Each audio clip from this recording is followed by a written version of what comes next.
Hello បងប្អូនទាំងអស់គ្នាថ្ងៃនេះគឺយើងមានអានេះរំញ័រសម្រាប់លេងនារីចាំបងប្អូនណាគេមានលេខ3កន្លែងចាំបងប្អូនណាមានសដននារីហើយនឹងមានកលេងនេះហើយនឹងខាងតំបន់ខាងក្រោមអញ្ចឹងបងប្អូនណាមកឈុតគេមកហ្នឹងគឺគេមានអញ្ចឹងណាគេមានក្បាលសម្រាប់ជប់ក្បាលគេសម្រាប់ជប់បែបនេះ2ចាបងប្អូនណាមាន2ហើយនឹងអានេះ1អាសម្រាប់ជប់ខាងក្រោមរបស់នារីអញ្ចឹងអានេះគេអាចដាក់អាចពេលមុនយើងប្រើយើងលាងទឹកហើយយើងដោតរំញ័រចូលទៅគឺវាអូខេយើងប្រើបានហើយអញ្ចឹងណាចាគេមកគឺគេមានបិទស្អាតបាតធំត្រូវអនាម័យបិទចប់គឺស្អាតមែនតើបងប្អូនណាហើយគេមានមកមួយនឹងដុំរបស់គេអានេះគឺដុំសម្រាប់សាកថ្មអញ្ចឹងបងប្អូនណា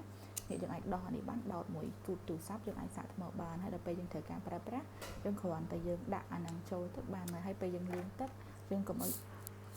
លាងអាពណ៌កាឈុកនេះបងប្អូនណាយើងលាងតែអា3នេះបានហើយយើងកុំឲ្យលាងដល់នេះបើយើងលាងដល់នេះវាអាចខូចអញ្ចឹងបងប្អូនចាអញ្ចឹងសម្រាប់អានេះគឺជប់បានទាំងបរោះទាំងនារីអញ្ចឹងតែអាចជប់នារីបានចាហ្នឹងហើយគេមានរបស់គេមក2អញ្ចឹងចានេះ2នេះមកហើយនឹងអាមួយនេះមួយទៀតមកឈុតគេនោះគឺមាន3ចាំបងប្អូនណាតម្លៃគេគឺ$25ចាតម្លៃ$25បងប្អូននេះគឺញ័រខ្លាំងមែនតើណាបងប្អូនចាឃើញបងប្អូនចាអានេះហើយវាអត់មានប៉ះមួយសាច់ចឹងវាឃើញញ័រចឹងណាបើយើងចង់ឈប់ប្រើយើងអាចដកនេះវាមានញ័រវាដល់ទៅ10កម្រិតណាបងប្អូនចាបើយើងចង់ឈប់ប្រើយើងគ្រាន់តែយើងដ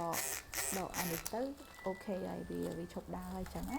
ហើយបើយើងចង់នេះយើងអាចបិទអានេះយើងអាចរីម៉ូតវាសម្រាប់បិទចឹងណាបងប្អូនតម្លៃគេ$25ណាអានេះសេវាដឹកគឺយើងហ្វ្រីជូនអញ្ចឹងសម្រាប់អ្នកគាត់ចង់បានអាចតាក់ទងមកបានអានេះខ្ញុំមានតិចមែនតើណាមានតែប្រហែលឈុតទេបងប្អូន